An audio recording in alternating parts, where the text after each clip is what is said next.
প্রিয় BA first সেমিস্টারের ছাত্রছাত্রীরা, আজকে আমি যে বিষয় নিয়ে আলোচনা করব সেটি হচ্ছে বাংলা। তোমাদের আজকেই এমডিসি পরীক্ষা শেষ হয়েছে। তো তোমাদের মাইনরে যারা বাংলা রয়েছে তাদের জন্য আজকের আমি ভিডিওতে সাজেশন দিয়ে দেবো।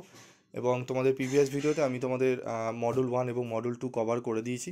এবং তোমাদের এমডিসি পরীক্ষায় কিন্তু 160% কোশ্চেন কমন এসছে, 100%ও নয়। মানে অরে যে প্রশ্নগুলো দিয়েছে সেগুলোও কমন এসছে, অরের দুটো প্রশ্ন তোমাদের অন্যরকম এসছে, মানে কোশ্চেন কমন এসছে 100%, অরের একটা দুটো প্রশ্ন আসেনি, তাই জন্য আমি সেটা 40% বাদ দিয়েছি। 160% কোশ্চেন কমন এসছে। তার প্রত্যেকটা কোশ্চেন আমি অ্যানালাইজ করে দিয়েছি। হ্যাঁ, কোশ্চেনগুলো একটু তোমাকে বুঝতে হবে, ভালো করে পড়তে হবে।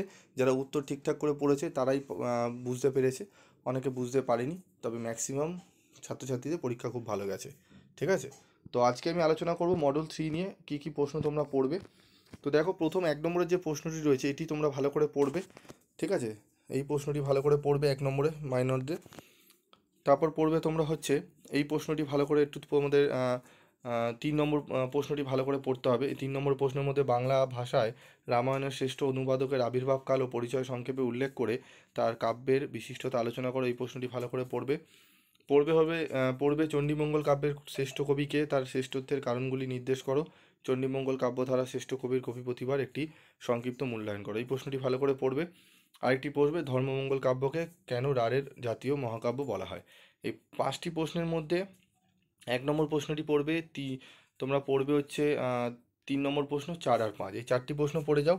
আশা করি তোমরা এখান থেকে প্রশ্ন কিন্তু একটি 15 নম্বরে কমন পেয়ে যাবে। ঠিক আছে, প্রশ্নগুলো ভালো করে তোমাদের কিন্তু পড়তে হবে। দেখো, মঙ্গল কাব্যের উদ্ভবের পেছনে সম্ভাব্য কারণগুলি চিহ্নিত করো। এটি 24-এর জেনারেলে চলে এসেছে, মানে জেনারেলদের স্টুডেন্টদের জন্য। তোমাদের আসতে পারে, কিন্তু যদি আসে এই প্রশ্নটি আসতে পারে, কবি দৌলত কাজীর সাহিত্য কীর্তির পরিচয় দাও। যদি 4টের থেকে এই প্রশ্নটি পড়ে যেতে পারো, 5টি প্রশ্ন তোমাদের 15 এবং 5 নম্বর দুটোই প্রশ্ন কিন্তু কমন তোমরা পেয়ে যাবে। ঠিক আছে, এই প্রশ্নগুলো ভালো করে করে যাও। 5 নম্বরের প্রশ্ন দেখে নাও। পড়বে তোমরা হচ্ছে এই প্রশ্নটি পড়বে, এই প্রথমে দুটো প্রশ্ন মধ্যে তোমরা পড়বে হচ্ছে যে 1 নম্বর যে প্রশ্নটি রয়েছে। ঠিক আছে, এই প্রশ্নটি পড়বে, সাধক কবি রামপ্রসাদের কবি প্রতিভার সংক্ষিপ্ত পরিচয় দাও, 5-এ আসতে পারে এই প্রশ্নটি।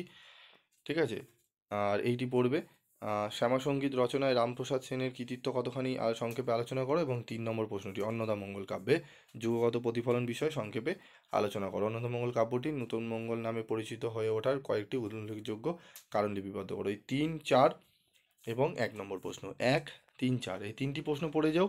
আর যদি পড়তে পারো তাহলে এই প্রশ্নটি পড়তে পারো, সাহিত্য কবি হিসাবে কবি রামপ্রসাদ সেনের কবি কৃতিত্বের সংক্ষিপ্ত মূল্যায়ন করো। এই কটি প্রশ্ন পড়ে যাও, দেখবে তোমরা অনেকটাই প্রশ্ন কিন্তু কমন পেয়ে যাচ্ছ।